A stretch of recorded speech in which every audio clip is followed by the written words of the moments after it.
Bismillahirrahmanirrahim. Alhamdulillahirabbil alamin. Allahumma shalli ala sayidina Muhammad wa ala ali sayidina Muhammad. Assalamualaikum warahmatullahi wabarakatuh. Halo teman-teman, apa kabar? Mudah-mudahan teman-teman selalu dalam lindungan Allah Subhanahu wa taala. Amin ya rabbal alamin. Gimana puasanya? Masih semangat ya buat yang lagi pada puasa. Selamat menunaikan ibadah puasa. Mudah-mudahan puasa kita diterima oleh Allah Subhanahu wa taala. Amin amin ya rabbal alamin.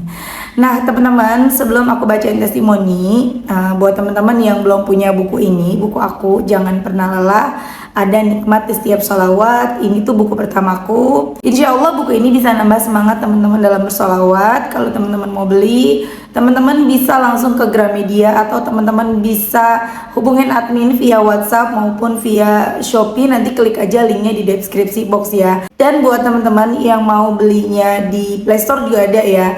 Kalian bisa beli e-booknya, ada di Play Store maupun di App Store sih nggak ada, di Play Store. Nanti kalian tinggal klik aja sih linknya di deskripsi box ada, nanti aku taruh situ semua.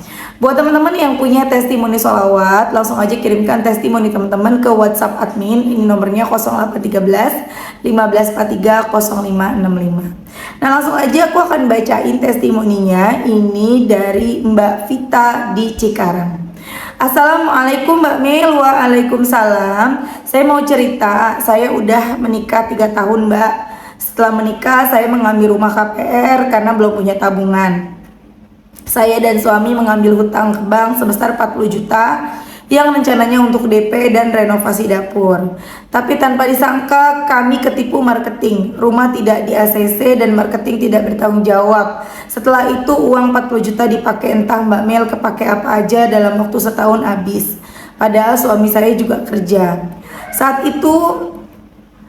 itu saya sempat menyesalkan uang hutang bank itu kenapa cepat banget habis, nggak jelas Mbak Mel.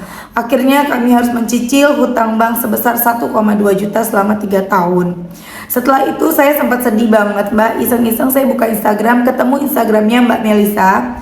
Di situ saya baca tentang sholawat. Akhirnya saya mulai bersolawat Mbak Mel. Walaupun masih kadang-kadang salawat Jibril sekitar 1000. Pada suatu saat saya curiga sama suami saya. Tiap gajian uang ATM gak pernah nyisa. Hanya nyisa untuk bayar kontrakan, cicilan bank, dan untuk pegangan saya aja belanja sayur lauk. Tapi saya tanya suami, jawabannya gak jelas Mbak. Kadang cuma bilang ada kebutuhan mendadak atau dipinjam teman.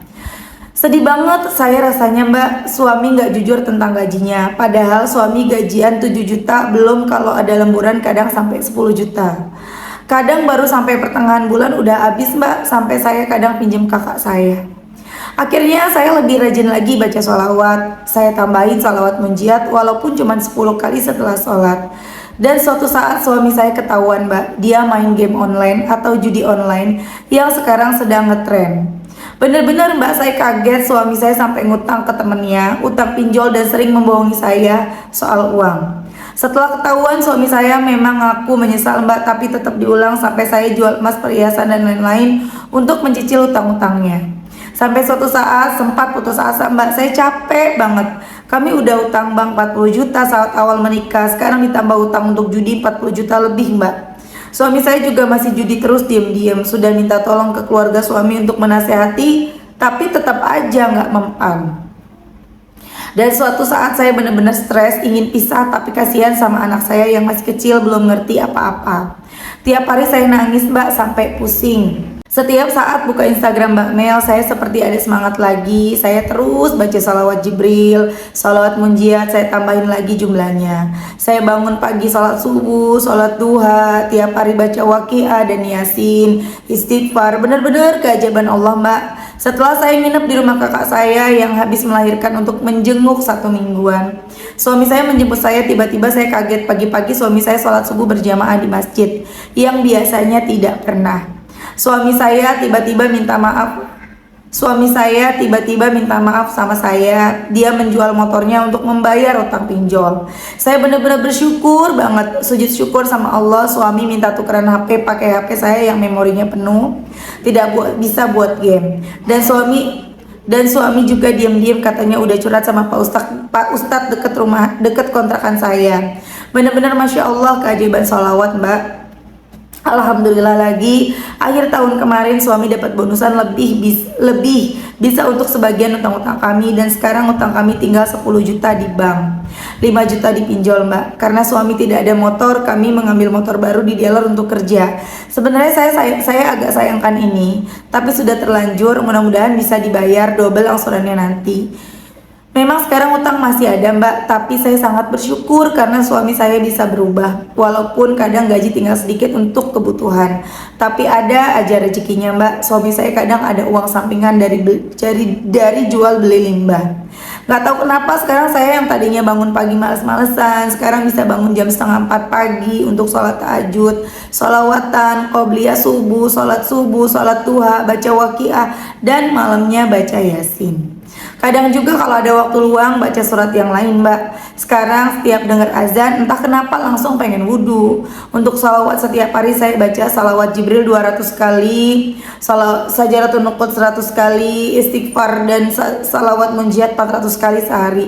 Semoga bisa istiqomah ya mbak, amin. Dan sekarang saya sudah tidak terlalu memikirkan rumah. Ngontrak dulu gak apa-apa, mudah-mudahan utang segera lunas, itu doa saya mbak. Masya Allah ya teman-teman, itu tadi testimoni dari Mbak Vita di Cikarang. Masya Allah, the power of sholawat. Sholawat gak melulu tentang kita dapat uangnya. Sholawat gak melulu apa-apa dikaitkan dengan uang.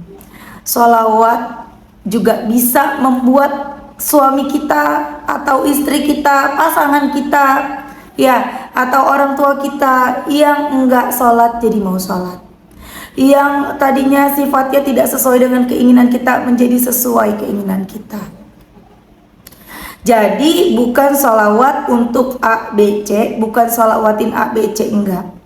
Setiap kita bersholawat, masing-masing dari kita memang beda-beda. Ada yang sholawat tiba-tiba jadi utangnya lunas, karena pada saat itu Allah tahu dia butuhnya utang lunas. Kemudian ada yang sholawat sama Allah dikasihnya kerjaan, ada yang sholawat dikasihnya perubahan sikap suami. Walaupun memang di sini Mbak Vita punya keinginan utangnya lunas ya, karena utangnya banyak banget ya, 40 juta ke bank, bahkan 40 juta lebih ke pinjol. Tapi di sini Allah juga tahu kalau Mbak Vita juga kepengen banget suaminya berubah. Karena percuma utang lunas kalau suaminya nggak berubah teman-teman, akan terus bertambah utangnya. Jadi sama Allah dibenerin dulu nih sumber masalahnya. Maaf ya Mbak Vita, dibenerin dulu sumber masalahnya nih. Oh, di suaminya. Ya, suaminya suka main game online, main game atau judi online. Dibenerin, berubah, dapat hidayah, mau sholat berjamaah. Masya Allah, mudah-mudahan mau sholawatan juga ya. Dan akhirnya mulai deh datang pertolongan demi pertolongan, sampai akhirnya utang-utang mulai terbayar, dapat bonus. Suami juga digerakkan hatinya untuk menjual motor.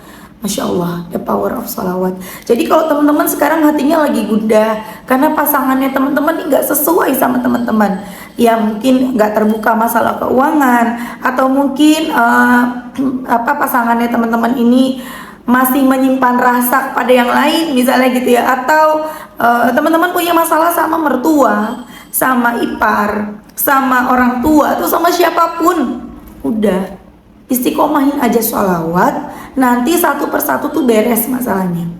Pokoknya nggak berasa tiba-tiba udah selesai, udah beres masalahnya, gitu ya.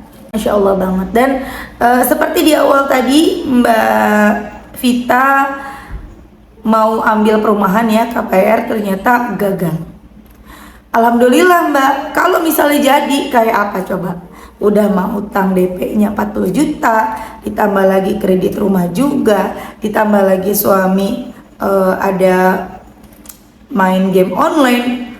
Bisa-bisa itu rumah udah capek-capek dicicil, keambil, ketarik karena kita nggak bisa bayar, kena lelang. Apa nggak lebih sedih lagi? Ya, lebih banyak lagi gitu ya dosa ribanya. Jadi alhamdulillah sama Allah ditolongin. Jadi ketika kita menginginkan sesuatu tapi tidak dikasih sama Allah, nggak terwujud, bukan berarti Allah itu nggak sayang sama kita, nggak mau ngasih. Nggak, itu bukan yang terbaik buat kita. Insya Allah Mbak Vita kan udah kenal salawat nih, terus aja salawat munjiatnya jangan sampai lepas juga.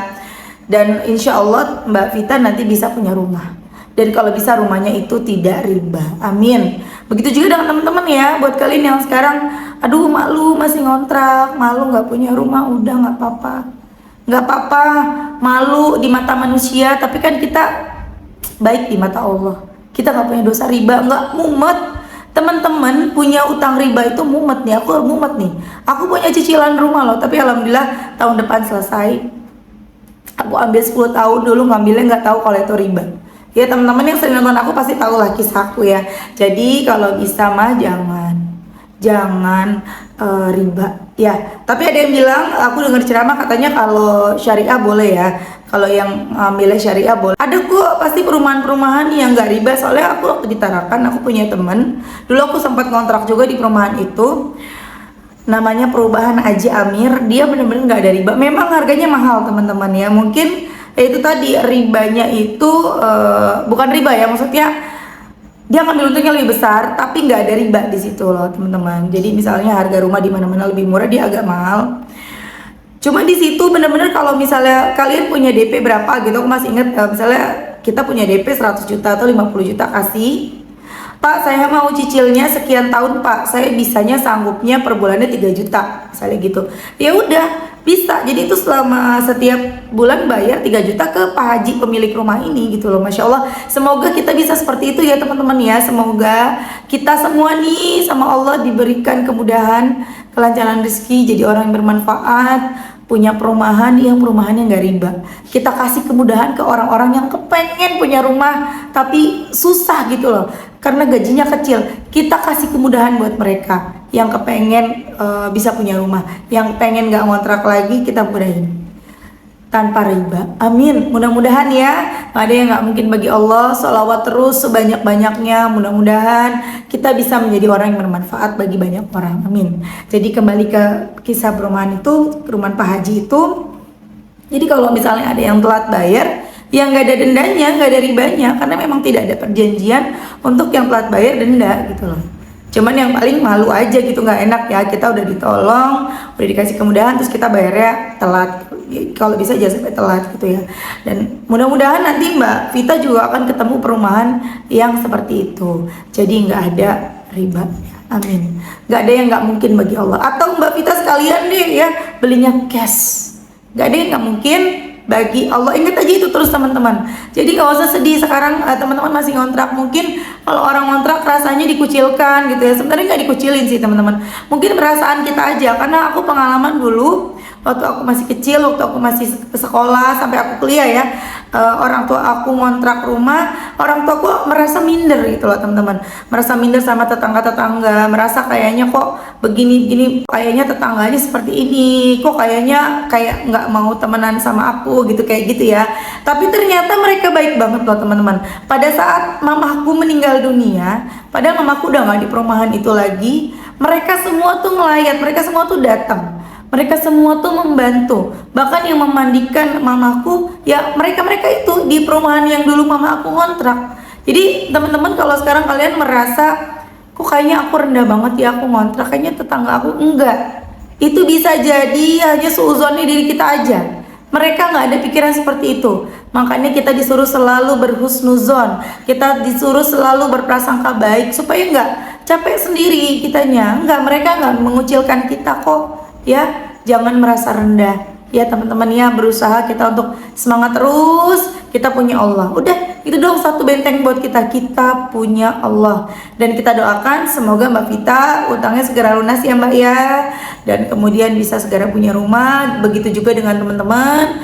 Mudah-mudahan teman-teman utang-utangnya lunas, yang pada nonton rezekinya lancar dan barokah, amin. Doa-doanya segera dijabah sama Allah. Jangan pernah lelah karena pasti ada nikmat di setiap sholawat. Selamat menunaikan ibadah puasa. Semoga puasa kita diterima oleh Allah Subhanahu wa taala. Amin amin ya rabbal alamin. Assalamualaikum warahmatullahi wabarakatuh.